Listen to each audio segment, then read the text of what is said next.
Warahmatullahi wabarakatuh. Selamat datang kepada seluruh tamu undangan dan para wartawan dalam acara pengumuman panduan penyelenggaraan pembelajaran pada tahun ajaran dan tahun akademik baru di masa pandemi Coronavirus Disease 2019 atau COVID-19. Yang kami hormati Bapak Haji Saiful Huda, Ketua Komisi 10 Dewan Perwakilan Rakyat Republik Indonesia. Yang kami hormati Mas Menteri Nadiem Anwar Makarim, Menteri Pendidikan dan Kebudayaan. Yang kami hormati Bapak Letjen TNI Doni Monardo, Kepala Badan Nasional Penanggulangan Bencana, selaku Ketua Pelaksana Gugus Tugas Percepatan Penanganan COVID-19 yang akan bergabung bersama kita nanti di sini. Yang kami hormati Bapak Letjen TNI Purnawirawan Dr.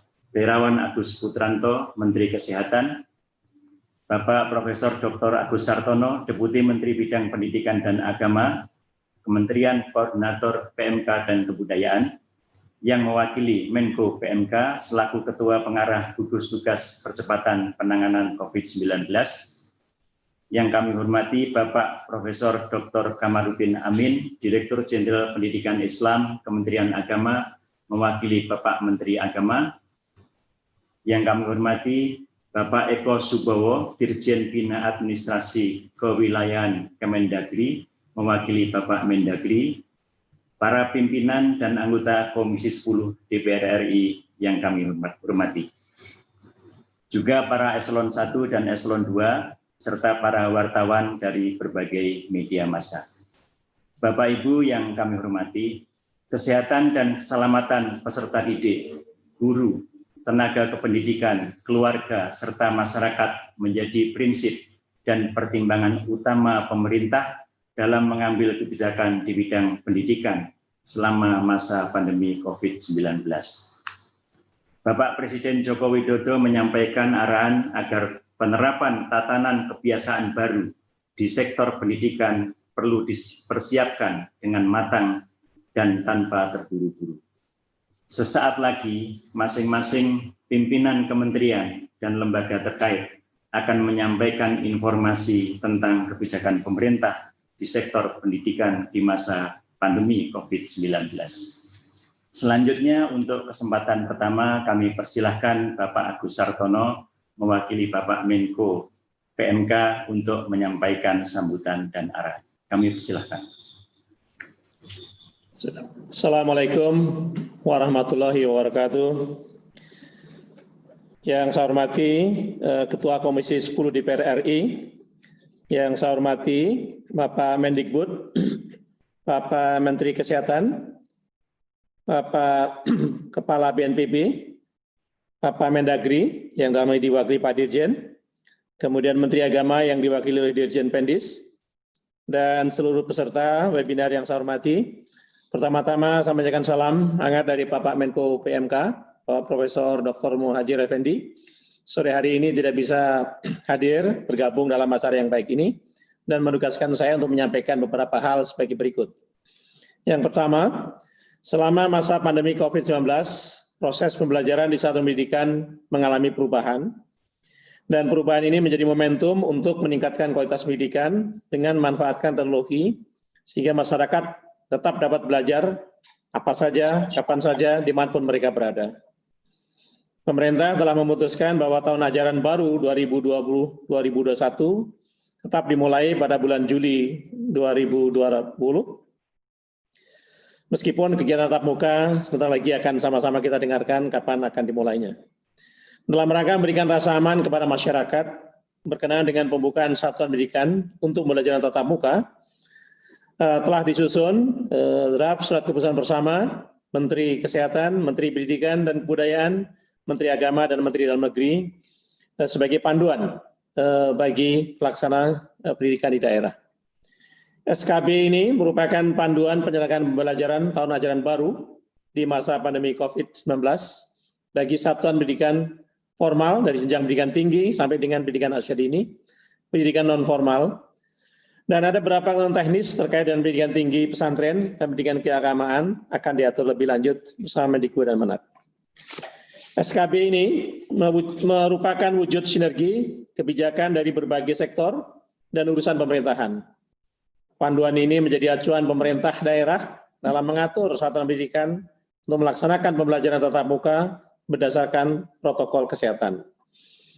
Prinsip pelaksanaan pembelajaran tatap muka adalah mengutamakan kesehatan dan keselamatan bagi semua warga satuan pendidikan. Pembelajaran tatap muka diprioritaskan pada zona hijau dan dimulai dari jenjang SLTA sederajat, SLTP sederajat, dan disusul kemudian jenjang SD dan PAUD. Izin untuk dimulainya pembelajaran tatap muka pada satuan pendidikan harus mengacu pada rekomendasi dari pemerintah daerah, gugus tugas COVID daerah, Kanwil Kemenak, provinsi, ataupun kantor Kemenak kabupaten kota sesuai dengan kewenangannya. Untuk itu, sekali lagi kami ucapkan selamat kepada para menteri yang telah berhasil menyusun kesepakatan SKB 4 menteri sebagai panduan bagi pelaksanaan pembelajaran di satuan pendidikan. Demikian yang dapat disampaikan. Assalamualaikum warahmatullahi wabarakatuh. Waalaikumsalam warahmatullahi wabarakatuh. Terima kasih Bapak Deputi atas sambutan dan arahannya. Ini ada 2 pertanyaan singkat, mohon bisa dijawab secara singkat pula, yaitu bagaimana koordinasi lintas kementerian terkait dengan kesiapan sekolah ini dilaksanakan, kemudian juga bagaimana dalam era ini keefektifan proses belajar mengajar itu bisa diukur. Silakan Pak Deputi untuk menjelaskan secara singkat saja. Terima kasih. Baik, terima kasih. Koordinasi lintas kementerian terkait dengan kapan pelaksanaan pembukaan sekolah dilaksanakan sudah dilakukan beberapa kali melalui berbagai rakor teknis antar kementerian, dan tidak hanya sekolah umum dan madrasah, tetapi kita juga membahas kesiapan pesantren, dan tidak hanya itu juga kita melibatkan stakeholder yang terlibat di situ. Jadi koordinasi dilakukan secara kontinu ya, dan tentu saja di DPR juga ini melibatkan Komisi 10 yang saat ini hadir, Ketua Komisi 10, dan dalam waktu yang lain nanti Kementerian Agama akan koordinasi dengan Komisi 8 RI. Kemudian pertanyaan yang kedua, boleh ditayangkan, Pak Jen?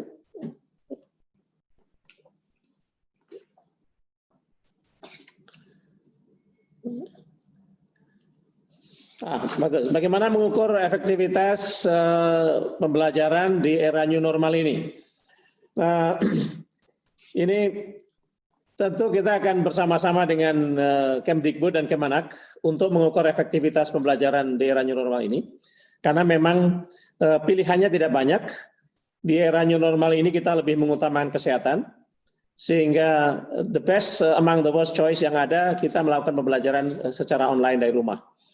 Ya, memang kita menyadari bahwa masih ada 46.000 lebih satuan pendidikan yang tidak mendapatkan aliran listrik dan internet, dan itu menjadi tantangan tersendiri bagi pemerintah dan pemerintah daerah untuk di kemudian hari kita memastikan tidak ada lagi blank spot.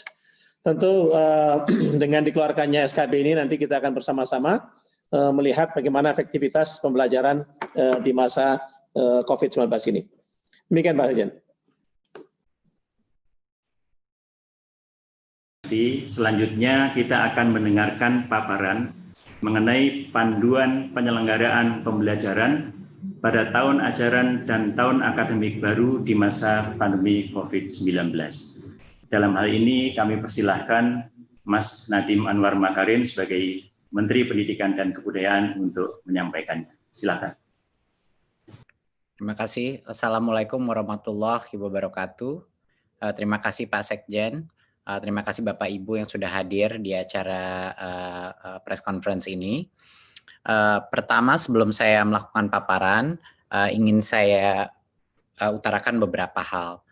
Pertama adalah dalam situasi COVID ini, yang terpenting adalah kesehatan dan keselamatan para murid-murid kita, guru-guru kita, dan keluarganya murid-murid kita. Dan prinsip dasar itulah yang kita gunakan.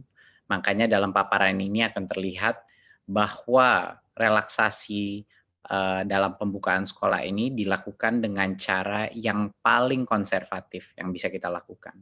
Artinya ini merupakan cara terpelan untuk membuka sekolah sehingga keamanan itu diprioritaskan. Berikut bisa masuk paparan.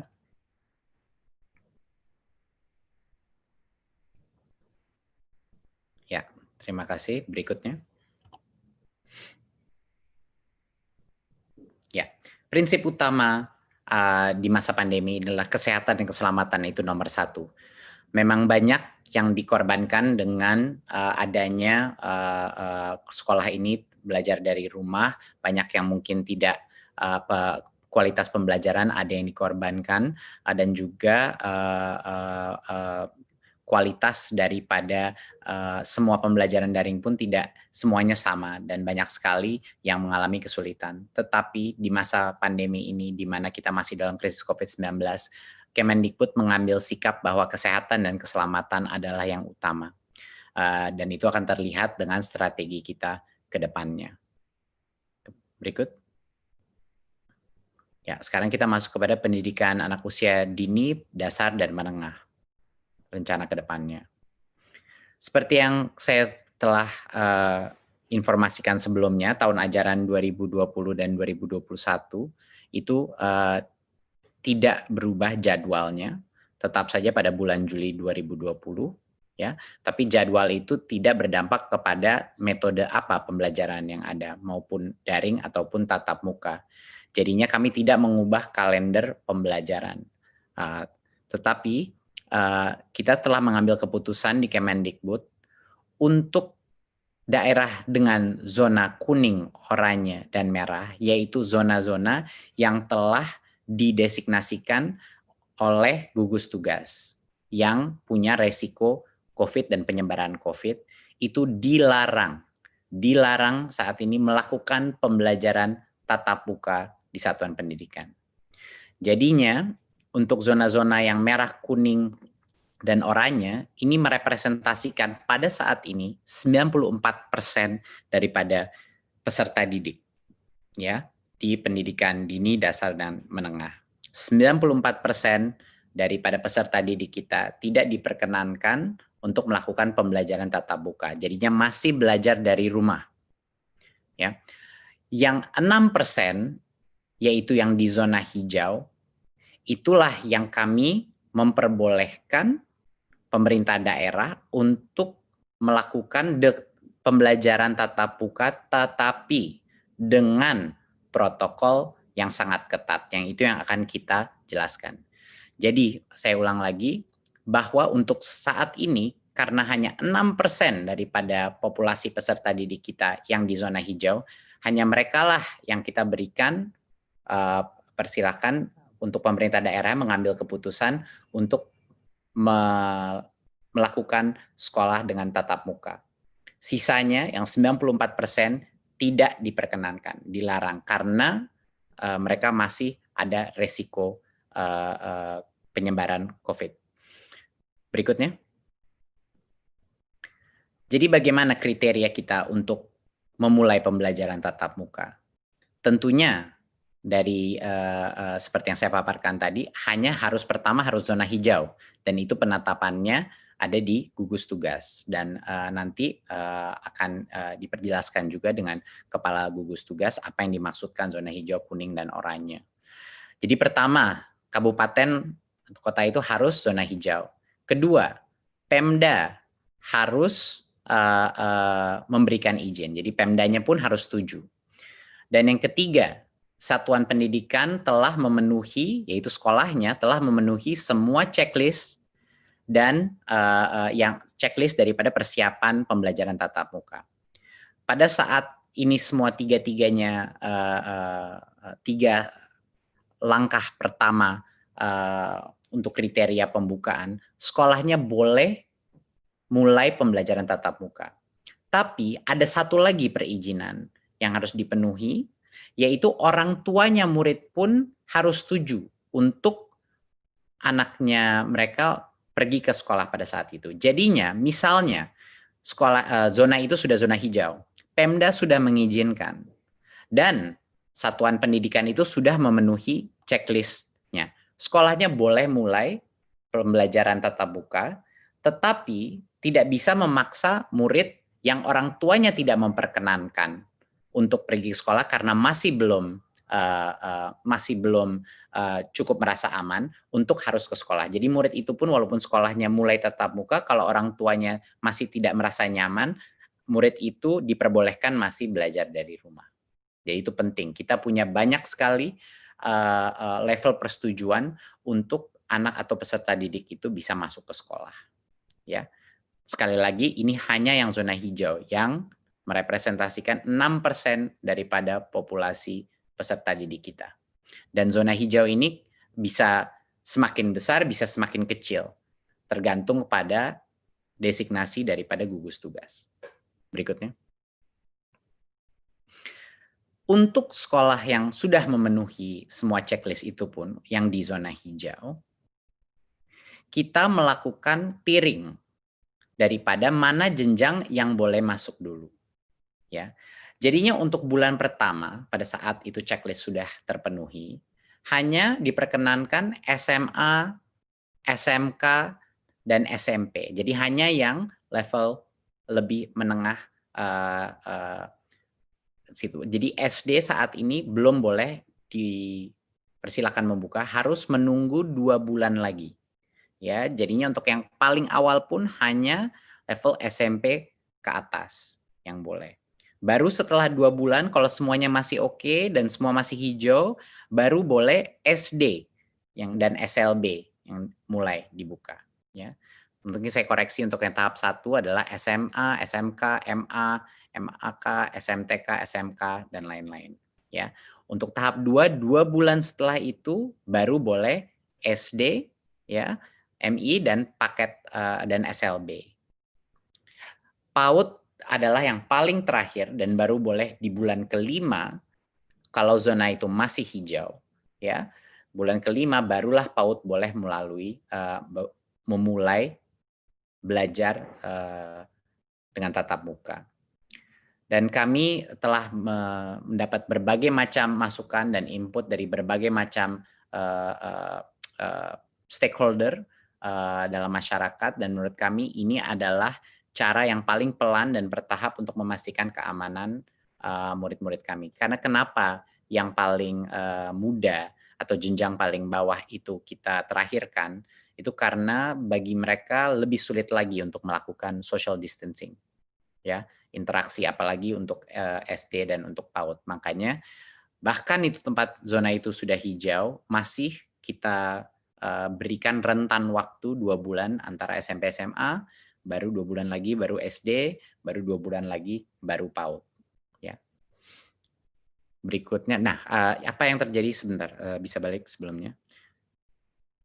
Mohon dimengerti bahwa pada saat zona hijau itu, kalau zona hijau itu berubah menjadi zona kuning, itu artinya proses ini diulang lagi dari nol.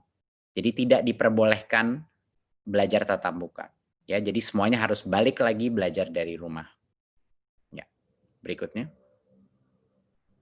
Ya, untuk sekolah dan madrasah yang berasrama, kalau mereka di zona hijau, pada saat ini masih dilarang membuka asrama dan melakukan pembelajaran tatap muka. Pada saat selama masa transisi atau 2 bulan pertama ini masih dilarang karena resikonya lebih rentan karena ada asramanya. Ya, jadi pembukaan asrama dan pembelajaran tatap muka dilakukan secara bertahap pada saat masa kebiasaan baru atau new normalnya. Jadi ini pun ada spesial eksepsi untuk yang berasrama. Berikutnya. Tadi saya sudah mention bahwa akan ada checklist untuk setiap unit pendidikan kita sebelum mereka boleh memulai sekolah tatap muka lagi. Dan checklist itu adalah tentunya yang pertama, ketersediaan sarana sanitasi dan kebersihan seperti toilet, sarana cuci tangan, hand sanitizer, dan lain-lain. Dan yang kedua adalah ada akses ke fasilitas layanan kesehatan di sekitarnya, itu sangat penting. Ketiga adalah wajib memakai masker, ya. Dan keempat, termogan untuk mengecek temperatur suhu siswa dan guru yang masuk. Dan yang kelima adalah beberapa aturan atau protokol kesehatan mengenai kalau ada peserta didik yang mungkin punya kondisi medis atau lagi sakit, itu tidak diperkenankan untuk masuk. Bahkan kalau keluarganya ada yang sakit atau flu, anak itu tidak diperkenankan masuk. Dan guru dan orang tua yang punya resiko komorbiditas juga sebaiknya tidak masuk dulu ke sekolah, ya. Apakah itu diabetes atau hipertensi dan lain-lain komorbiditasnya. Ya. Dan yang terakhir adalah checklist yang terakhir, harus ada kesepakatan dengan Komite Satuan Pendidikan, ya, untuk melakukan pembelajaran tatap muka. Jadinya harus ada komunitas persetujuan musyawarah bahwa sekolah itu terbuka. Dan itu akan kita masukkan sebagai bagian dari checklist ini. Jadinya banyak sekali checklistnya untuk bisa memulai pembelajaran tatap muka. Protokol ini sesuai dengan protokol kesehatan yang kami dapatkan dari Kemenkes, dan kami bekerja sama dengan Kemenkes untuk memastikan protokol kesehatan ini sudah align atau dengan arah yang sama dengan standar Kementerian Kesehatan. Dan kami juga ingin memastikan bahwa satuan pendidikan ini melakukan persiapan dengan Dinas Pendidikan dan Kanwil kantor Kemenak juga, ya, di masing-masing. Walaupun mereka belum zona hijau, tapi sebaiknya untuk mengerti protokol ini dan untuk preparasi sebaiknya dimulai dari sekarang untuk berkoordinasi untuk persiapannya. Berikut. Ya. Jadi salah satu hal yang terpenting tadi kita sudah mention mengenai masa transisi. Jadinya pada saat itu sekolah, misalnya di bulan Juli di zona yang hijau di satu kabupaten ingin memulai, dia sudah semua checklist sudah terpenuhi dan dia memulai pembelajaran tatap muka. Tapi tidak bisa normal dulu. Selama 2 bulan pertama dia buka, ada berbagai macam restriksi yang kita akan lakukan. Yang terpenting adalah dalam kondisi kelasnya. Yang tadinya peserta didik rata-rata itu 28-30 anak per kelas, untuk 2 bulan pertama maksimal 18 peserta didik per kelas. Ini untuk pendidikan dasar dan menengah. Ya, jadinya sekitar kapasitasnya setengah atau 50%, sekitar 50% daripada kapasitas normal. Jadi secara otomatis sekolah ini yang melalui masa transisi ini harus melakukan proses shifting. Ya, harus ada shifting, dan kami memberikan kebebasan bagi unit pendidikan untuk menentukan seperti apa mau shiftingnya, per harian, per mingguan, angkatan kelas atau apa. Tapi dipastikan bahwa hanya boleh maksimal di dalam kelas 18 peserta didik untuk pendidikan dasar dan menengah. Dan untuk SLB jaga jarak minimum 1,5 meter. Itu 1,5 meter adalah suatu social distancing aturan untuk semua jenjangnya, ya. Tapi untuk SLB maksimal 5 peserta didik per kelas. Dan PAUD jaga jarak 3 meter dan maksimal 5 peserta didik per kelas. Itu pun pada saat kalau PAUD kan masih sampai tercepat pun baru 5 bulan dari sekarang di zona yang hijau. Dan jadwal pembelajarannya seperti yang saya sudah bilang tadi, itu ditentukan oleh masing-masing satuan pendidikan sesuai dengan situasi dan kebutuhannya. Ya, jadi walaupun masuk sekolah kapasitas pun dibagi, ya, jadi sekitar 50% kapasitas yang diperbolehkan masuk. Dan ini selama 2 bulan pertama. Ya, baru setelah 2 bulan masih hijau, tidak ada masalah, sudah benar-benar mengenal protokol yang baru boleh new normal, di mana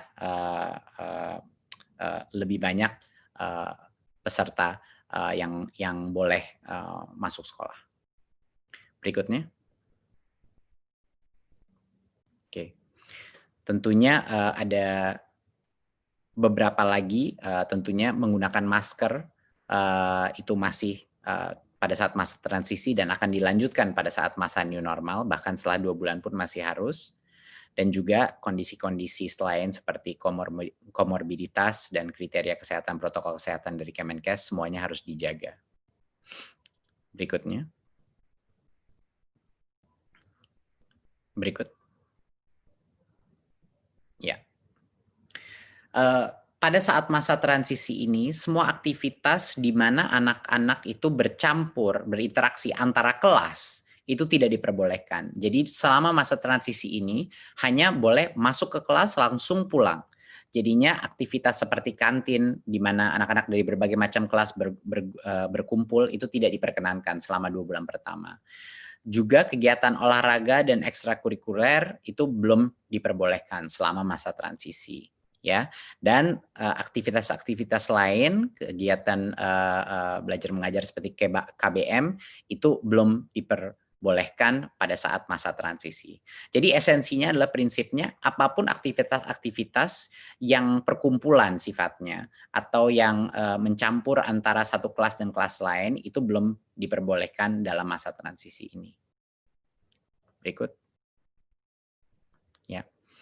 Jadi selama masa COVID ini, kami di Kemendikbud ini adalah suatu kebijakan yang telah kita keluarkan sebelumnya, tapi ini sekedar mengingatkan bahwa kami sudah membuka seluruh dana BOS untuk semua kebutuhan protokol kesehatan seperti cairan, sabun pembersih, pembasmi kuman, dan lain-lain.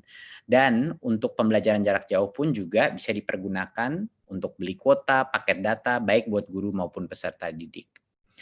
Dari sisi pembayaran honor pun yang sebelumnya ada berbagai macam restriksi, ya, kami telah merelaksasi penggunaan honor dari BOS juga untuk menggunakan pembayaran guru honorer yang tercatat di Dapodik, ya, yang tadinya butuh NUPTK sekarang tidak butuh NUPTK untuk menerima karena dalam kondisi krisis ini harus diberikan fleksibilitas karena kesejahteraan guru terutama di situasi di mana ekonomi ini sangat menurun, ini sangat penting, ya.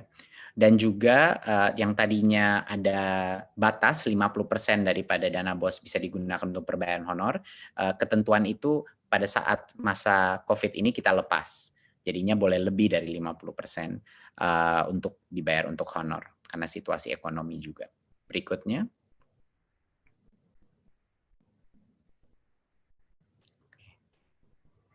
Ya. Ya, BOP PAUD juga sama. Ya, alokasinya bisa digunakan untuk berbagai macam pembelajaran jarak jauh maupun juga untuk protokol kesehatan. Sama juga yang tadinya honor itu hanya untuk transport pendidik, sekarang untuk pembiayaan honor pendidik bisa digunakan BOP PAUD sehingga lebih fleksibel, tidak hanya digunakan untuk transport, biaya transport pendidik. Dan yang sebelumnya persentase penggunaannya disekat-sekat, untuk masa krisis ini tentu besaran persentase per kategori itu dilonggarkan. Jadi tidak ada lagi diberikan sekat-sekat. Jadi sesuai dengan kebutuhan masing-masing PAUD yang ada. Jadi ini sekedar penekanan dari kami bahwa fleksibilitas penggunaan dana BOS itu bisa digunakan untuk melakukan masa transisi ini ya terhadap new normal. Dan itu sudah kita bebaskan bagi masing-masing kepala sekolah untuk menggunakan diskresinya untuk menjaga protokol kesehatan jika mereka sudah di zona hijau. Berikut.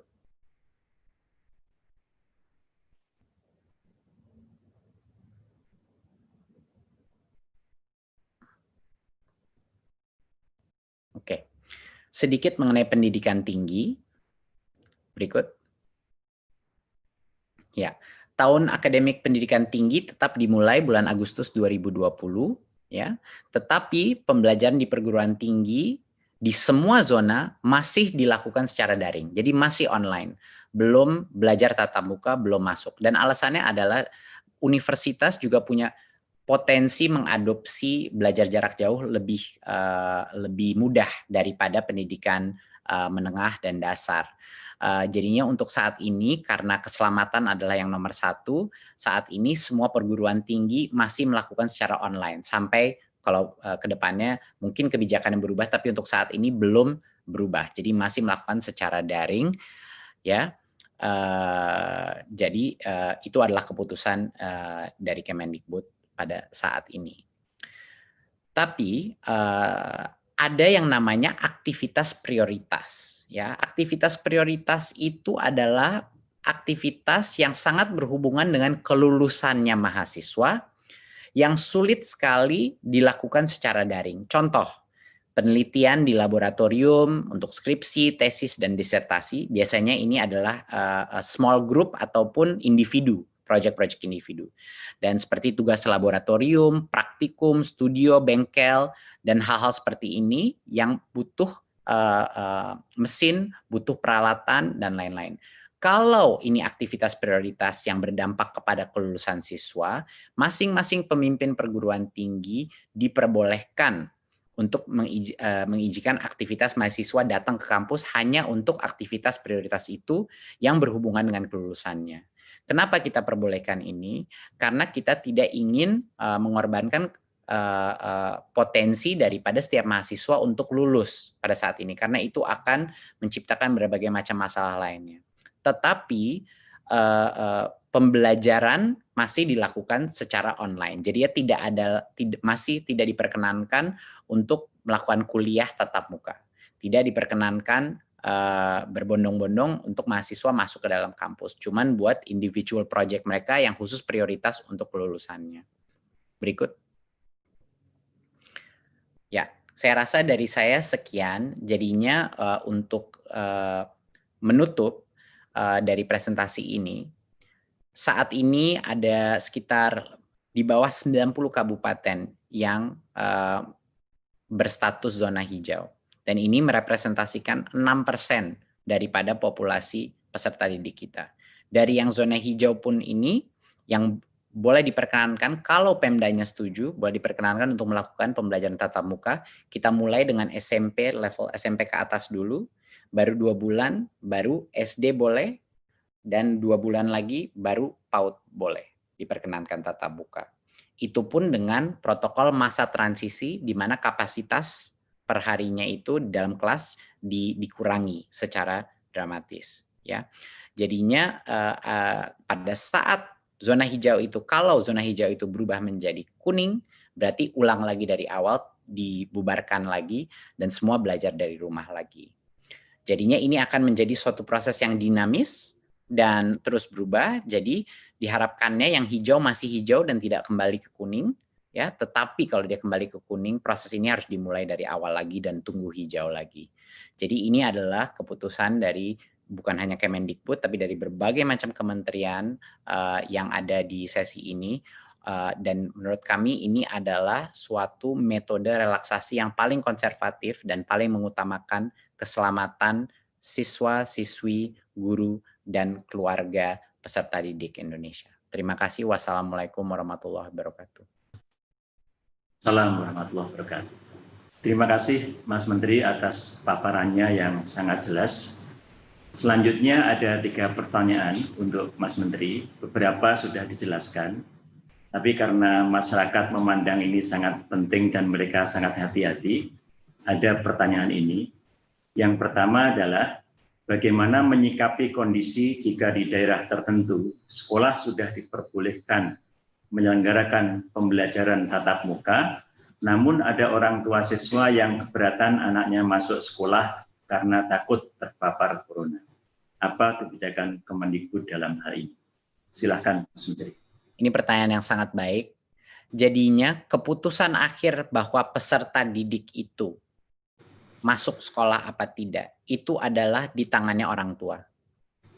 Jadi, walaupun sekolah itu membuka untuk pembelajaran tatap muka, sekolah itu tidak bisa memaksa orang tua untuk yang tidak nyaman untuk anaknya pergi ke sekolah. Jadinya keputusan terakhir itu masih di orang tua. Ya, untuk sekolahnya membuka, keputusannya ada di kepala sekolah, di Pemda, dan kepala sekolahnya pun harus melakukan musyawarah dengan komite sekolah. Tapi setelah itu boleh sekolahnya melakukan tatap muka. Tetapi masing-masing orang tua masih punya hak untuk menentukan apakah anaknya diperkenankan untuk pergi ke sekolah. Jadinya untuk sekolah yang terbuka pun, kalau orang tua yang tidak nyaman, anak itu diperbolehkan untuk belajar dari rumah.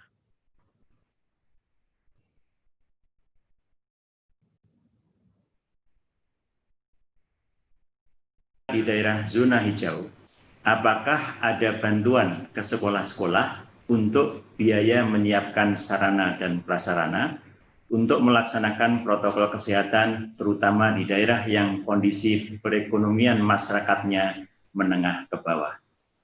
Ya.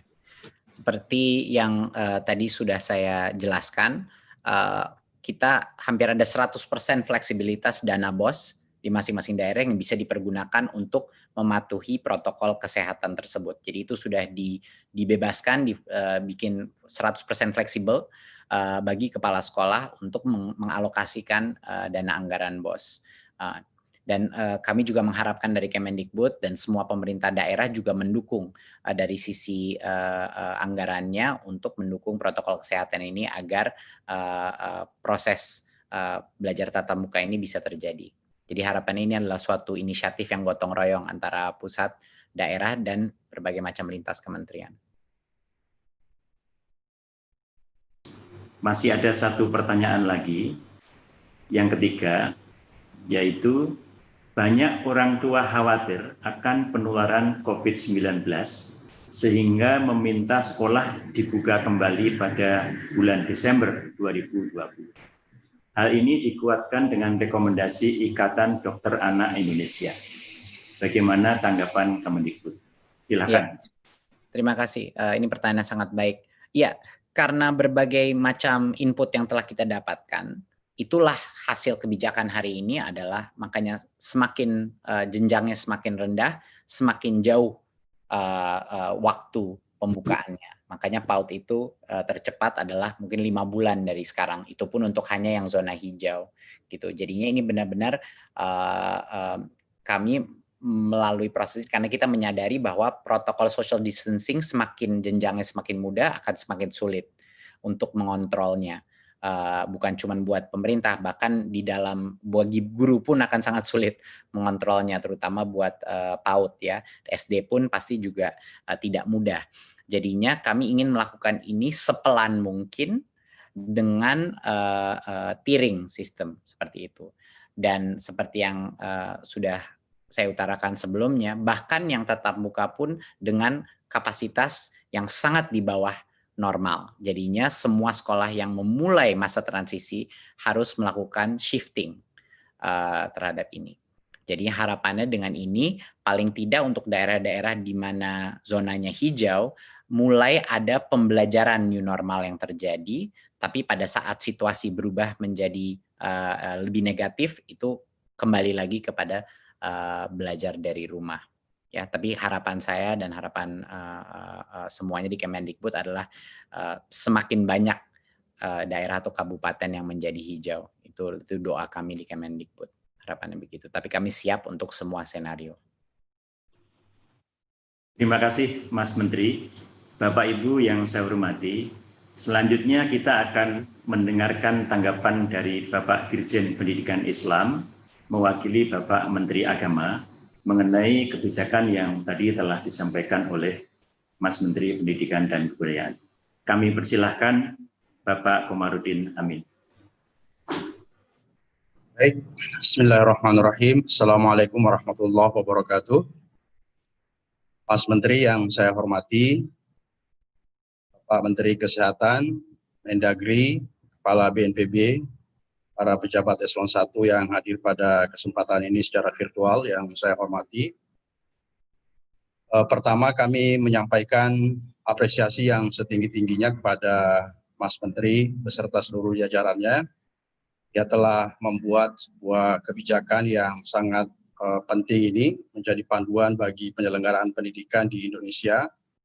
Dan Kementerian Agama tentu menjadi bagian yang tidak terpisahkan karena Kementerian Agama juga mengelola pendidikan mulai dari PAUD sampai perguruan tinggi, pendidikan formal dan juga non-formal bahkan informal. Oleh karena itu kami sepenuhnya mendukung dan setuju terhadap apa yang telah dipaparkan oleh Mas Menteri tadi. terkait dengan pendidikan madrasah khususnya, karena karakter pendidikan madrasah dan sekolah saya kira sama saja, tidak ada perbedaannya. Oleh karena itu kebijakan untuk pendidikan madrasah sama dengan kebijakan sekolah, karena ini juga hasil rumusan bersama, hasil diskusi panjang yang juga sangat intensif antara kita bersama, antara Kementerian Dikbud dan juga Kementerian Agama. Oleh karena itu kami fully support terhadap kebijakan ini. Namun demikian terkait dengan pendidikan di luar madrasah dan sekolah, kita masih memiliki pendidikan pesantren dan juga pendidikan keagamaan yang nanti secara khusus akan disampaikan oleh Menteri Agama, mudah-mudahan 1-2 hari ke depan, yang mungkin tidak persis sama, tetapi kira-kira intinya kurang lebih sama, ingin menjaga atau mengutamakan kesehatan dan keamanan para siswa. Karena itu, terima kasih sekali lagi, salam hormat dari Menteri Agama kepada Mas Menteri dan kepada seluruh jajarannya, dan juga Pak Prof. Agus Sartono, Deputi PMK, atas kerjasama, atas kerja keras yang telah menghasilkan sesuatu yang sangat penting untuk menjadi panduan kita bersama. Sekali lagi Pak Sekjen, terima kasih. Insya Allah mudah-mudahan ini kebijakan yang tepat dan bermanfaat untuk pendidikan Indonesia di masa pandemi. Terima kasih. Assalamualaikum warahmatullahi wabarakatuh.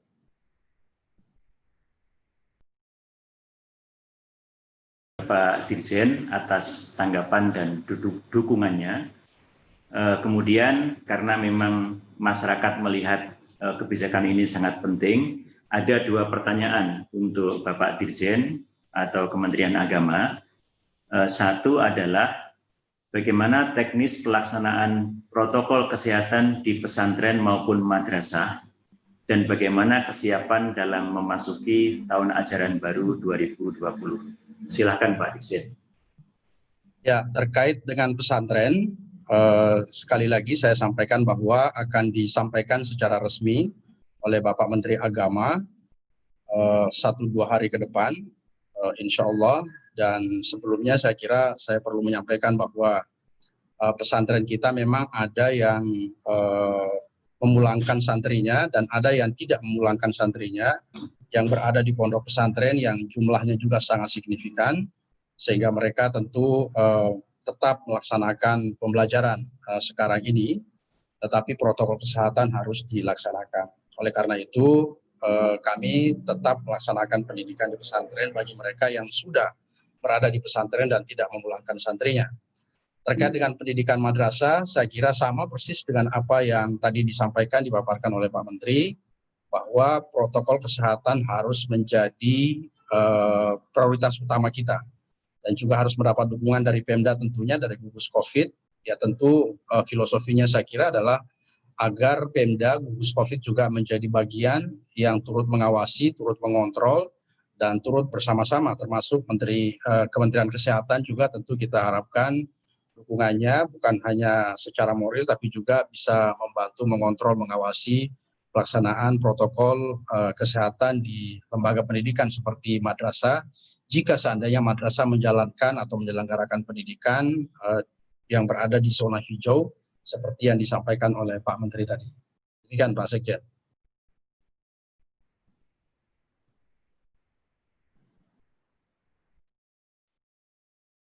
Satu pertanyaan lagi, yaitu mengenai apa imbauan kepada orang tua dalam mendampingi anak belajar dari rumah, terutama bagi siswa di pesantren dan madrasah, dan bagaimana pelaksanaan pembelajarannya di zona hijau.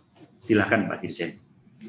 Ya, kepada santri yang sedang berada di pondok dan tidak pulang ke rumah dan tetap mengikuti pembelajaran sebagaimana biasanya, tentu kami berharap, kami menghimbau kepada penyelenggara pendidikan pesantren, kepada santri-santri juga, agar terus mengutamakan keselamatan dan kesehatan, agar terus menjaga protokol 19, agar terus menjaga kebersihan dan membiasakan hidup sehat. Saya kira ini pesan yang harus kita sama-sama sampaikan kepada seluruh masyarakat kita.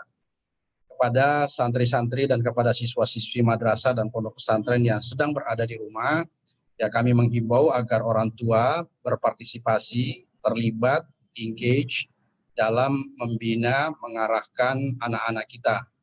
Meskipun misalnya tidak bisa semaksimal ketika sedang berada di sekolah atau di madrasah, tetapi pembinaan akhlak, pembinaan karakter, hubungan komunikasi dengan orang tua, saya kira hal yang harus harus utamakan, harus terus dilanjutkan, dikerjakan oleh orang tua agar keberadaan anak-anak kita di rumah tidak mengurangi akumulasi intelektualitasnya dan juga terutama pembinaan akhlaknya, pembinaan moralnya, sehingga keberadaannya insya Allah tetap bermanfaat dan juga tetap berkontribusi untuk membangun, membina atau mendidik anak-anak kita di rumah. Terima kasih Pak Sekjen. Terima kasih Bapak Dirjen. Bapak Ibu peserta webinar yang saya hormati, kita melihat bahwa aspek kesehatan adalah terpenting.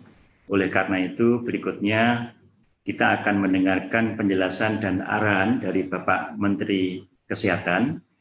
Dan untuk itu kami persilahkan Bapak Menteri Kesehatan, Bapak Agus Putranto untuk menyampaikan penjelasannya.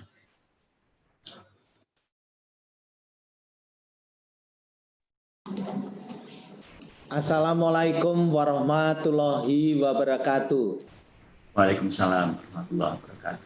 Selamat sore, salam sejahtera buat kita semua. Salam, Om Swastiastu, Namo Buddhaya, salam kebajikan. Yang saya hormati Bapak Menko maupun yang mewakili para menteri dan juga yang hadir pada pertemuan pada kali ini. Kementerian Kesehatan bersama-sama dengan kementerian lain sudah membuat protokol-protokol dan khususnya bersama Menteri Pendidikan dan Menteri Agama, kami secara teknis dan secara konsultatif sudah membuat protokolnya. Dan dari Kementerian Kesehatan akan menyiapkan sarana prasarana kesehatan, fasilitas pelayanan kesehatan, baik itu khususnya puskesmas dan sarana kesehatan di sekitar sekolah untuk bisa melakukan pendampingan, promotif preventif, dan juga di dalam konsultatif memonitor kegiatan sekolah. Itu akan kami lakukan terus-menerus dan mudah-mudahan prioritas untuk keselamatan dan kesehatan dari para murid bisa berjalan dengan baik, kegiatan belajar mengajar bisa berjalan dengan lancar, dan itu adalah harapan kami semua.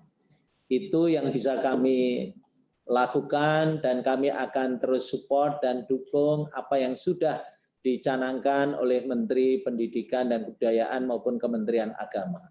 Sekian dan terima kasih. Wassalamualaikum warahmatullahi wabarakatuh. Terima kasih Bapak Menteri Kesehatan atas arahan dan dukungannya. Kemudian ada dua pertanyaan untuk Bapak Menteri Kesehatan. Yang pertama adalah bagaimana tanggapan terkait kasus sekolah buka lagi, namun ada beberapa anak yang justru terinfeksi COVID-19, dan bagaimana dukungan Kementerian Kesehatan dalam memastikan agar sekolah tetap menjadi lingkungan yang sehat. Silakan Bapak Menteri.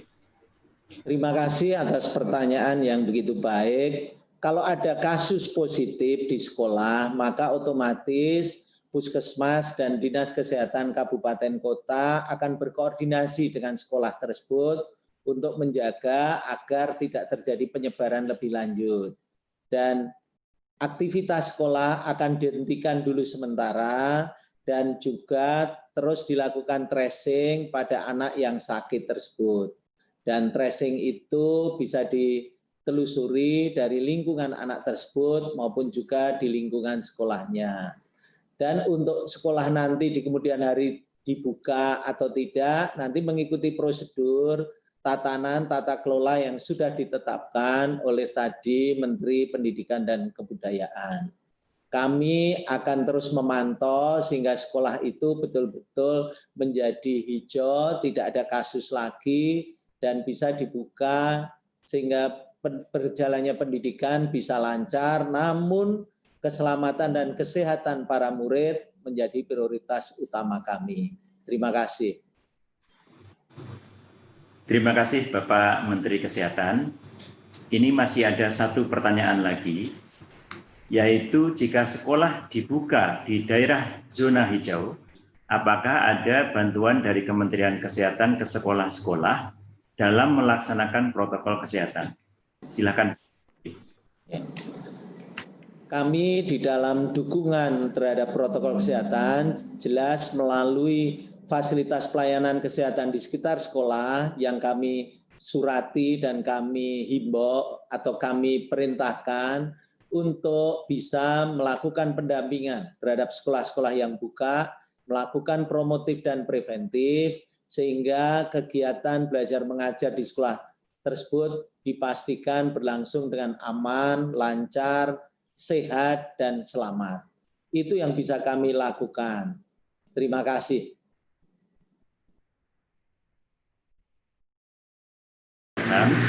Dan juga jawaban terhadap pertanyaan-pertanyaan dari media.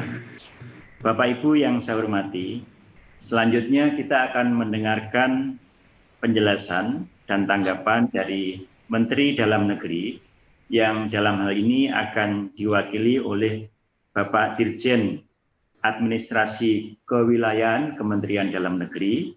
Untuk itu saya persilahkan Bapak Eko Subowo. Silakan Bapak Dirjen.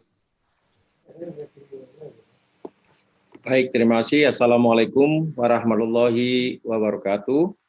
Waalaikumsalam. Yang kami hormati Bapak Menko atau yang diwakili, yang kami hormati Bapak Mendikbud, Bapak Menteri Kesehatan, Kemenak, serta Bapak Ibu sekalian yang berkenan bergabung di acara ini dan yang memonitor lewat live streaming. Pertama-tama kami menyambut baik atas diterbitkannya surat keputusan bersama oleh Menteri Pendidikan dan Kebudayaan, Menteri Agama, Menteri Kesehatan, dan Menteri Dalam Negeri terkait dengan panduan penyelenggaraan pembelajaran pendidikan pada tahun ajaran dan tahun akademik baru di masa pandemi COVID-19. Kami mengapresiasi dari hasil pekerjaan yang kami tahu dikerjakan dengan Spartan dan kerja keras dari semua pihak. Kemudian Bapak Ibu sekalian yang kami hormati, kami perlu menyampaikan bahwa pemberlakuan daripada pedoman ini sangat bergantung kepada kondisi dan kriteria di tiap zona yang ditentukan. Saat ini zona yang diperkenalkan adalah memang zona hijau untuk dimulai pelaksanaan pemberlakuan pedoman ini.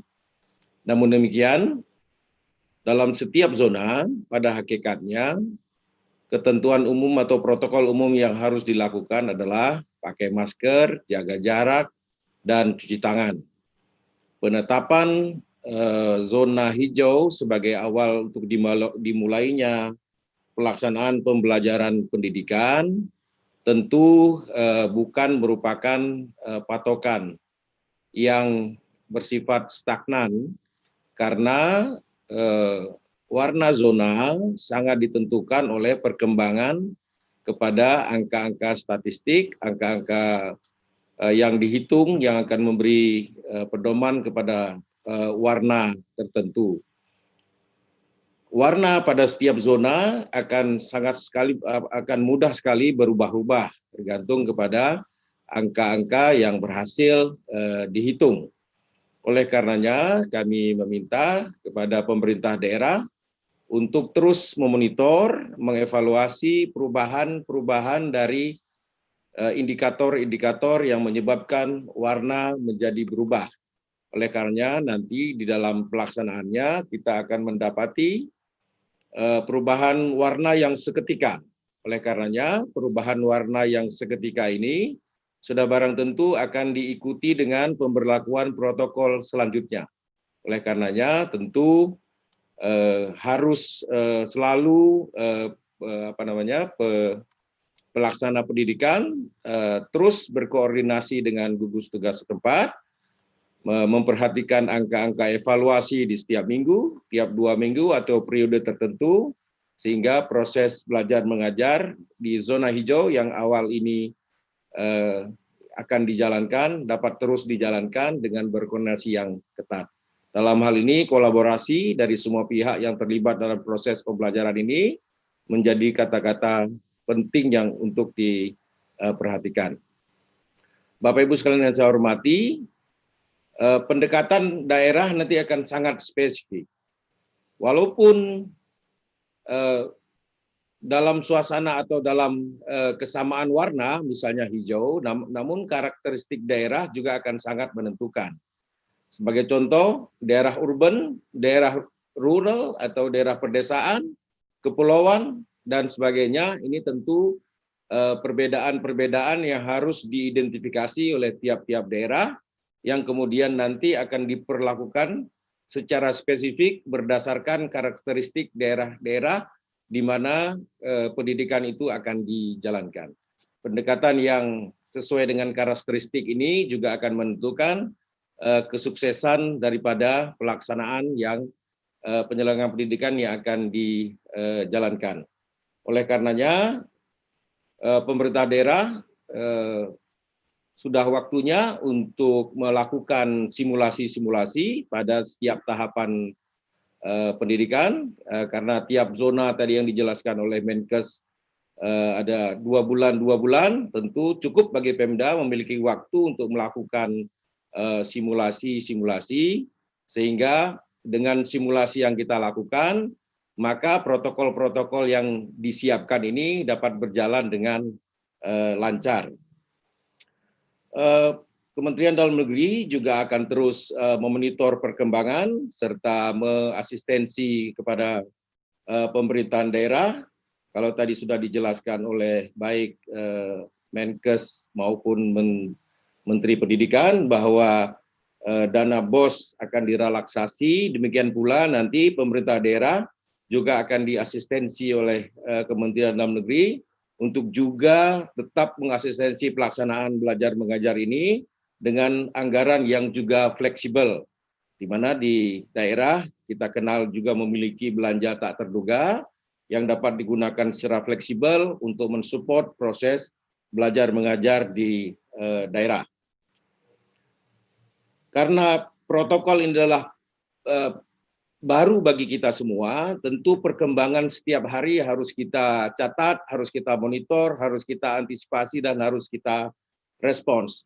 Kita akan memperoleh pelajaran setiap hari dari kejadian pandemi ini, dan pelajaran hari ini atau kejadian hari ini menjadi bahan belajar untuk kita buat besoknya. Oleh karenanya, perubahan yang kita hadapi ini kiranya dapat membuat proses belajar menjadi terkoreksi setiap hari mengikuti perkembangan yang terjadi. Oleh karenanya perkembangan yang cepat harus bisa diantisipasi oleh pemerintah daerah, terutama juga oleh penyelenggara pendidikan di tiap-tiap daerah.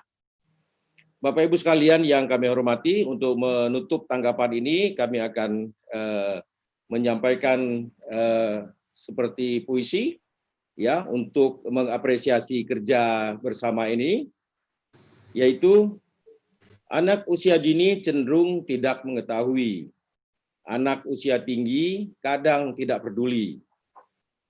Sosialisasi menjadi kata kunci. Ketidaktahuan membahayakan diri, ketidakpedulian membahayakan orang lain. Pengaturan telah kita beri, namun tetap butuh asistensi. Konsultasi bisa dilakukan setiap hari.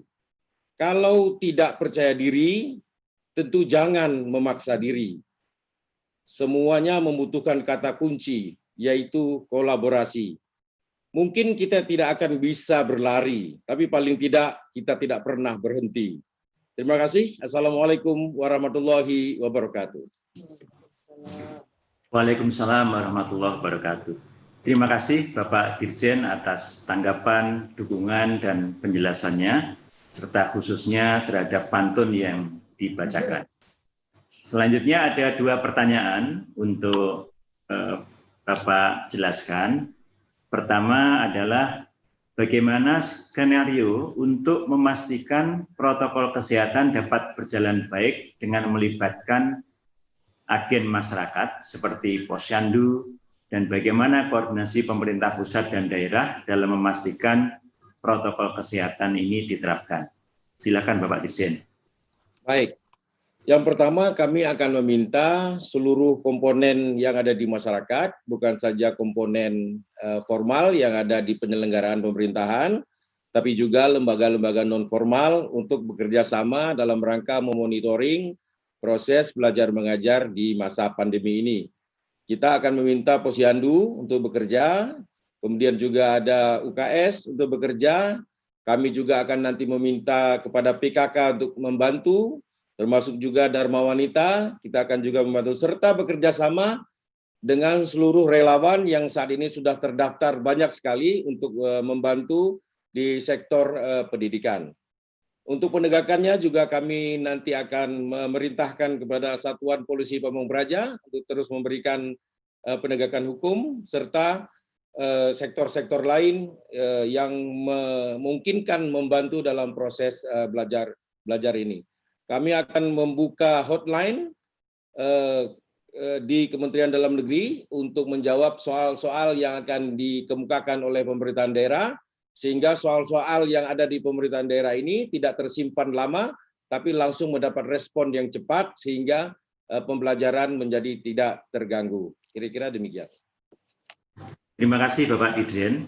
Kemudian ada 1 pertanyaan lagi, yaitu apa dukungan yang diberikan Kementerian Dalam Negeri dalam menjembatani ke pemerintah daerah, khususnya dalam mempersiapkan sekolah-sekolah di daerah memasuki era kebiasaan baru atau new normal. Silakan Bapak Dirjen. Ya, di samping surat atau keputusan bersama ini menjadi pegangan yang utama, kami nanti juga akan mengeluarkan beberapa petunjuk teknis yang sekiranya diperlukan oleh pemerintahan daerah untuk memperlancar pelaksanaan bagi beberapa ketentuan yang dirasa belum cukup. Namun jika dirasa cukup, nanti kami akan membantu mengasistensi pelaksanaannya. Di samping itu juga, kami akan menggelontorkan kira-kira 2.000-an video yang merupakan protokol kesehatan yang telah dihimpun oleh Kementerian Dalam Negeri melalui lomba inovasi kegiatan adaptasi dengan tatanan baru, di mana sudah terkumpul 2.000-an video, dan ribuan video ini menjadi alat belajar yang efektif. Daripada membaca pedoman yang cukup tebal, barangkali untuk beberapa pihak, menonton video 1-2 menit, barangkali akan memberikan gambaran bagaimana tatanan baru ini kita laksanakan, dan apa yang harus kita jalankan, dan apa juga yang harus kita hindarkan. Mudah-mudahan ribuan video yang nanti akan kita gelontorkan ini dapat membantu memberikan pemahaman yang cukup bagi masyarakat, sehingga proses kehidupan baru dalam tatanan baru ini dapat berlancar dengan lancar dan kita terhindar dari mara bahaya. Terima kasih. Bapak Dirjen atas jawaban-jawaban, kemudian juga paparan serta dukungannya. Mohon maaf tadi ada sedikit mengenai nama, jadi terima kasih Pak Dr. Safrizal ZA atas paparan dan dukungan dari Kementerian Dalam Negeri. Bapak Ibu peserta webinar yang saya hormati, selanjutnya kita akan mendengarkan paparan dari Bapak Kepala BNPB selaku Ketua Pelaksana Gugus Tugas Percepatan Penanganan COVID-19. Untuk itu kami persilahkan Bapak Letjen Doni Monardo. Kami persilahkan. Terima kasih Pak Sesjen. Assalamualaikum warahmatullahi wabarakatuh. Waalaikumsalam warahmatullahi wabarakatuh. Dan salam sejahtera untuk kita semuanya. Menjelang maghrib, kami langsung saja. Yang saya hormati Pak Menteri Pendidikan dan Kebudayaan, Bapak Menteri Kesehatan, Pak Sesjen, dan yang mewakili kementerian dan lembaga. Tadi sudah sangat panjang lebar dan sangat detail yang disampaikan oleh Bapak Menteri Nadiem Makarim. Dan menurut kami dari gugus tugas, langkah-langkah yang telah disiapkan oleh Kementerian Pendidikan dan Kebudayaan adalah sebuah langkah yang selama ini memang menjadi penekanan Bapak Presiden Jokowi, yaitu harus penuh kehati-hatian. Dan semuanya harus diperhitungkan dengan seksama, dengan kematangan yang sangat komprehensif, sehingga kita bisa mengantisipasi segala risiko yang mungkin akan ditimbulkan.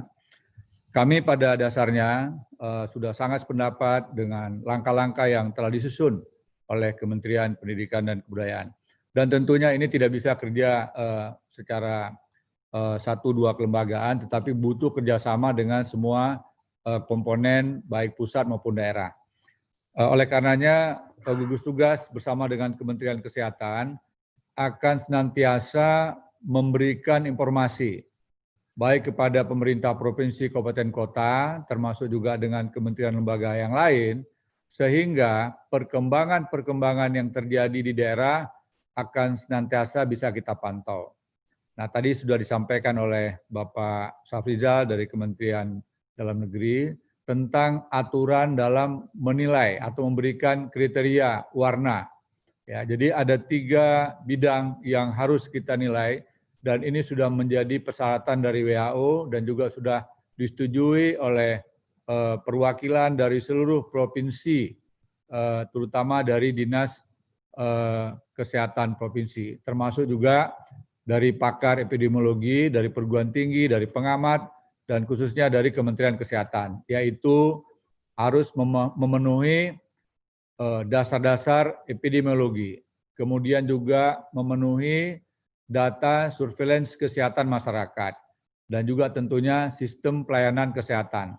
Ada 15 kriteria yang ini bisa dilihat sendiri oleh Bapak Ibu sekalian, yang tetap menjadi acuan dari gugus tugas, yang mana dalam hal ini dihitung, dievaluasi, dianalisa oleh tim pakar yang dipimpin oleh Profesor Wiku Adhisa Smito. Bagi Bapak Ibu sekalian yang mungkin masih memerlukan informasi terkait dengan data-data ini, bisa setiap saat menghubungi Profesor Wiku Adhisa Smito bersama timnya. Kemudian 15 kriteria ini nantinya akan ditemukan angkanya, sehingga tiap-tiap angka ini akan mencerminkan warnanya. Ya, kalau risikonya tinggi, berarti angkanya rendah. Artinya apa? Tidak atau belum memenuhinya semua persyaratan yang diharapkan, baik oleh WHO maupun dari Kementerian Kesehatan. Kemudian ada zona risiko sedang yang warnanya orange. Ya, kemudian zona risiko rendah warnanya kuning, dan zona tidak terdampak. Nah, bisa saja warna ini mengalami perubahan setiap saat, tergantung dari perkembangan dan dinamika yang terjadi. Untuk zona hijau, sejauh ini kita katakan tidak ada dampak.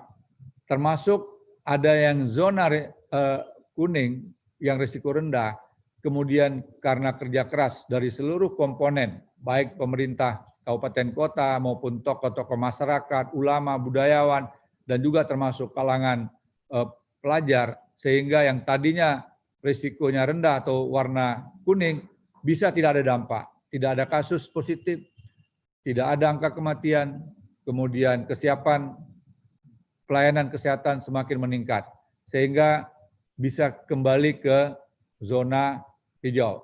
Tetapi demikian juga sebaliknya, yang saat sekarang statusnya zona hijau, tetapi tidak hati-hati dalam kegiatan menjaga atau memperhatikan protokol kesehatan, tidak memperhatikan tentang menggunakan masker, tidak memperhatikan tentang jaga jarak, dan juga kurang memperhatikan masalah kebersihan, tidak cuci tangan, dan sebagainya. Ini bisa jadi dari hijau berubah menjadi kuning. Oleh karenanya, Bapak Ibu sekalian, gugus tugas akan selalu memberikan informasi kepada semua pihak, sehingga sistem pendidikan di negara kita tetap terjamin keamanannya. Kita tidak ingin ada anak-anak kita yang mengalami risiko terpapar karena kekurang hati-hatian dari kita semuanya. Oleh karena sekali lagi, komitmen kita adalah membuka pendidikan, memulai kegiatan tatap muka di tempat yang paling aman, yaitu daerah yang tidak ada dampaknya. Adapun yang tadi telah disampaikan oleh Bapak Menteri Pendidikan dan Kebudayaan, tidak mungkin dilakukan program tatap muka pada wilayah yang punya risiko, walaupun risikonya itu rendah. Ya. Kemudian kita lihat warna hijau, sekarang ini ada 92 kabupaten kota, tetapi data ini adalah data pada tanggal 7 Juni yang lalu. Nah, kami akan segera mengumumkan setelah data-data lebih lengkap lagi, dan bisa saja jumlah yang 92 ini akan berkurang menjadi lebih kecil lagi. Kiranya demikian yang dapat kami sampaikan, dan mari kita semuanya bersemangat, kita bertekad, pendidikan tetap kita mulai pada tahun ajaran baru yang telah ditentukan oleh pemerintah, oleh Kementerian Pendidikan dan Kebudayaan. Kita doakan anak-anak kita semuanya tetap bisa belajar dengan tenang, baik di rumah maupun di bangku sekolah, terutama di daerah yang hijau, dan tetap selamat. Indonesia menjadi lebih profesional dalam pendidikan, lebih maju, dan bangsa kita menjadi bangsa yang lebih cerdas dan dapat meningkatkan kualitas pendidikan pada waktu yang akan datang. Demikian, wassalamualaikum warahmatullahi wabarakatuh. Waalaikumsalam warahmatullahi wabarakatuh. Terima kasih Bapak Ketua Gugus Tugas atas arahan, penjelasan dan dukungannya.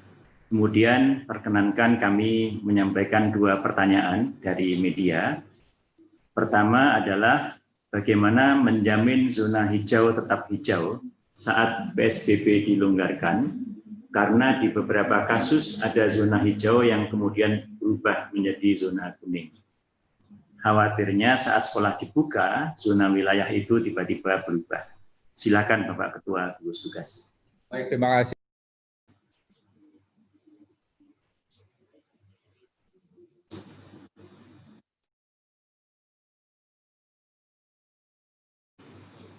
Mute ya. Dan ini perlu kita berikan apresiasi. Mudah-mudahan jumlah 92 ini tidak berkurang menjadi lebih rendah lagi. Ini bukan kerja 1-2 pihak, tetapi ini kerja bersama, gotong royong. Selama seluruh masyarakat bisa meningkatkan disiplin untuk taat kepada protokol kesehatan, maka zona hijau akan tetap bertahan. Tetapi manakala upaya-upaya untuk meningkatkan disiplin mengalami pengendoran, bisa jadi zona hijau berubah menjadi zona kuning. Sekali lagi, Pak Sekjen, potensi untuk kembali ke zona dari kuning ke hijau pun bukanlah pekerjaan yang mudah. Oleh karenanya, kerja keras, kemudian kerjasama sangat penting. Kunci dari keberhasilan untuk mempertahankan zona hijau adalah yang pertama disiplin kepada protokol kesehatan, yang kedua disiplin kepada protokol kesehatan, dan yang ketiga disiplin kepada protokol kesehatan. Demikian Pak Sekjen.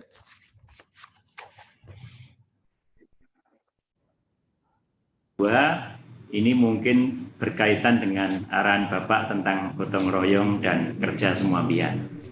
Yaitu jika sekolah dibuka, apakah pemerintah akan melakukan rapid test berkala untuk seluruh warga sekolah? Terima kasih, silakan Bapak. Pak Sekjen, terima kasih. Kalau untuk sampel beberapa siswa sangat mungkin. Kami bersama Pak Menteri Kesehatan tentu dengan senang hati menyiapkan sejumlah perlengkapan rapid test, termasuk juga mungkin sewaktu-waktu dilakukan PCR test. Tetapi kalau semua warga dilakukan rapid test, rasanya tidak mungkin, ya, karena biayanya pasti akan sangat mahal, karena jumlah yang harus dites jumlahnya semakin banyak dengan tentunya biaya yang sangat besar.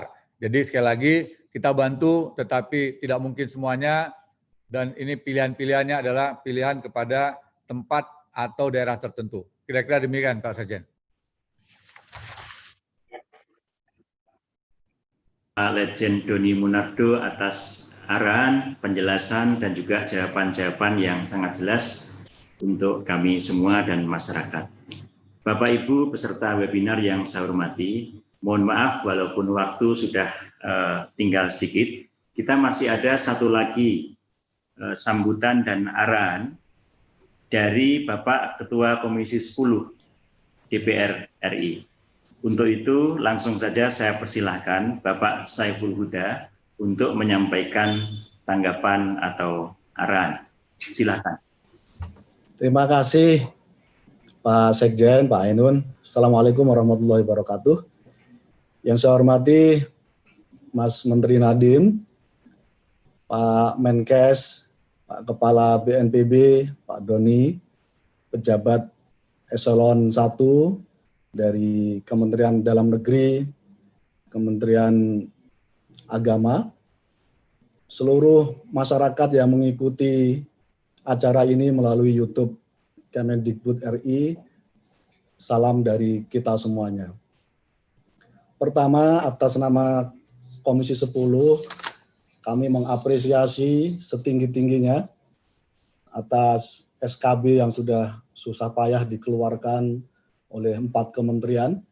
Semoga ini bisa berkontribusi bagi kebaikan kita, khususnya dunia pendidikan dalam menghadapi masa pandemi COVID-19 ini. Yang kedua, terkait dengan panduan pembelajaran yang sudah diskemakan oleh Kemendikbud, kami ingin memberikan beberapa catatan. Dalam panduan pembelajaran ini belum memuat secara detail menyangkut soal bagaimana kurikulum beradaptasi terhadap masa pandemi COVID ini. Tentu keluhan dari stakeholder pelaku pendidikan perlu kita dengar, Mas Menteri Nadiem. 3 bulan pelaksanaan PJJ dengan masih berbasis kurikulum yang padat konten, menjadikan orang tua, anak-anak sekolah, guru juga mengalami kerumitan. Karena itu kami mendorong atas nama Komisi 10 DPR RI supaya dalam panduan pembelajaran masa pandemi COVID-19 ini dirumuskan ulang terkait dengan perbaikan kurikulum era pandemi COVID yang adaptif terhadap situasi terutama pembelajaran jarak jauh. Catatan yang ketiga yang ingin kami sampaikan, yang kedua mohon maaf, menyangkut soal kami mohon dipastikan oleh Kemendikbud penambahan kuota PIP dan KIP kuliah pada tahun 2020 dan 2021 supaya anak-anak muda Indonesia dapat mengenyam pendidikan secara baik, dapat belajar baik di tingkat SD, SMP, dan SMK, dan SMA, dan termasuk anak-anak muda Indonesia bisa berkuliah.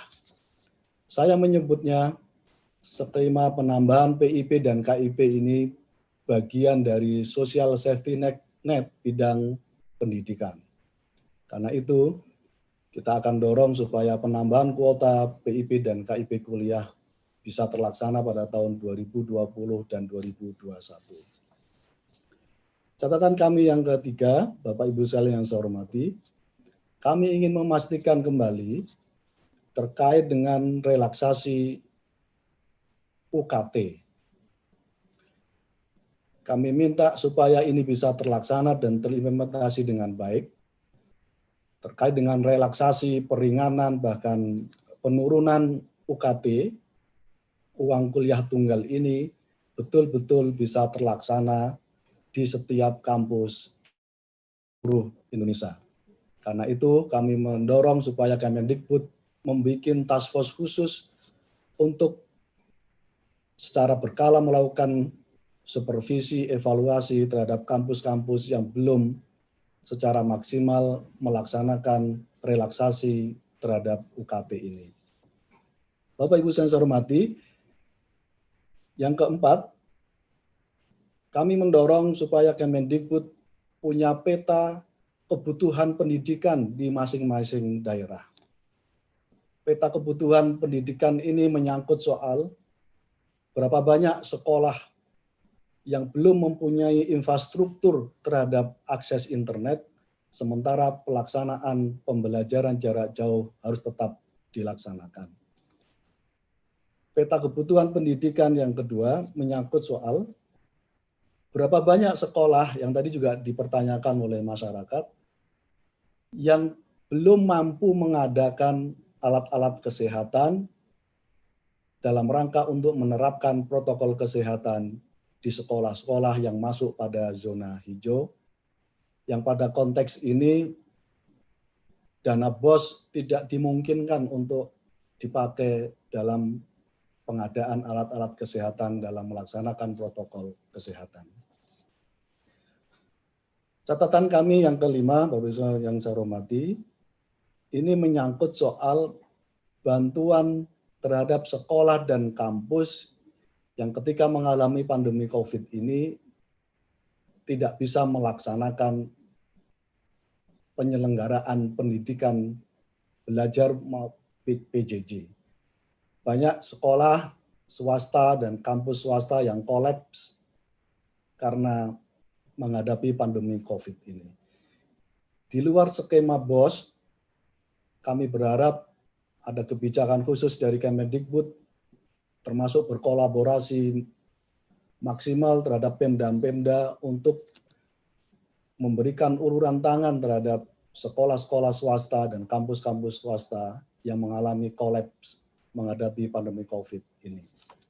Yang terakhir, catatan kami mendorong supaya Kemendikbud secara reguler, secara proaktif, terus melakukan koordinasi, konsolidasi, dan kolaborasi dengan pemerintah daerah melalui Dinas Pendidikan tingkat provinsi dan tingkat kabupaten.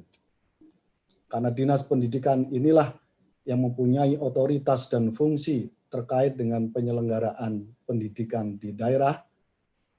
Saya merasa seluruh panduan pembelajaran yang tadi sudah disampaikan oleh Mas Menteri Nadiem baru akan terlaksana dengan baik ketika dinas bisa menyelenggarakan secara maksimal konsolidasinya dengan sekolah-sekolah yang ada di daerah masing-masing, baik SD, SMP, SMA, Madrasah Ibtidaiyah, Madrasah Tsanawiyah, dan Madrasah Aliyah.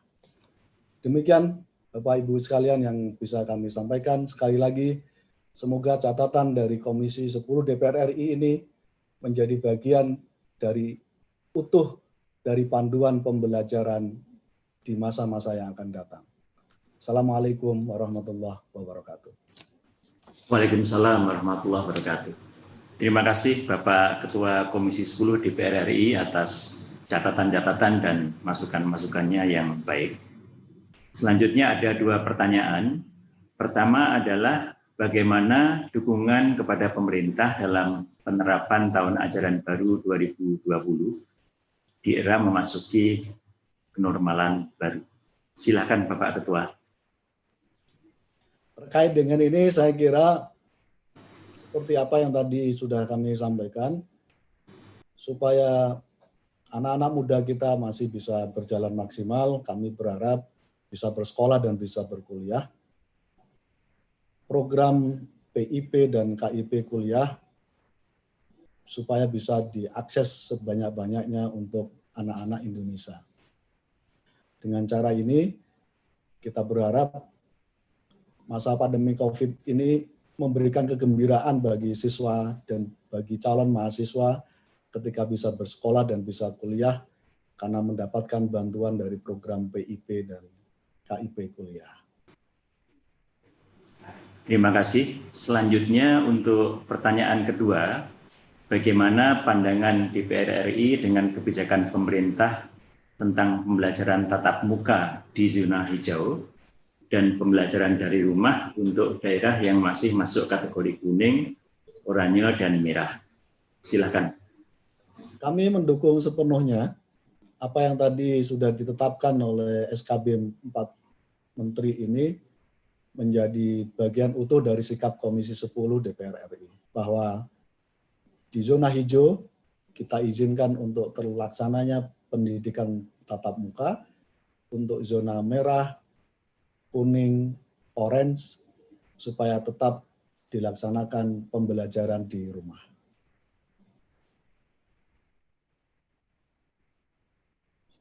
Pak Saiful Huda atas masukan-masukannya dan juga jawaban-jawaban terhadap pertanyaan dari masyarakat.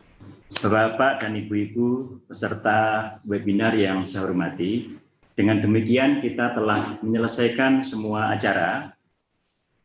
Kami menyampaikan terima kasih kepada bapak-bapak narasumber, bapak-bapak menteri, Ketua Komisi 10 dan Ketua Gugus Tugas Percepatan Penanganan COVID-19 atas semua arahan mengenai masalah pembelajaran di era kebiasaan baru ini. Semoga kita semua sehat dan segera dapat menyelesaikan masalah COVID-19. Terima kasih. Apabila ada yang kurang dan hilaf dalam membawakan acara ini, saya mohon maaf. Wassalamualaikum warahmatullahi wabarakatuh.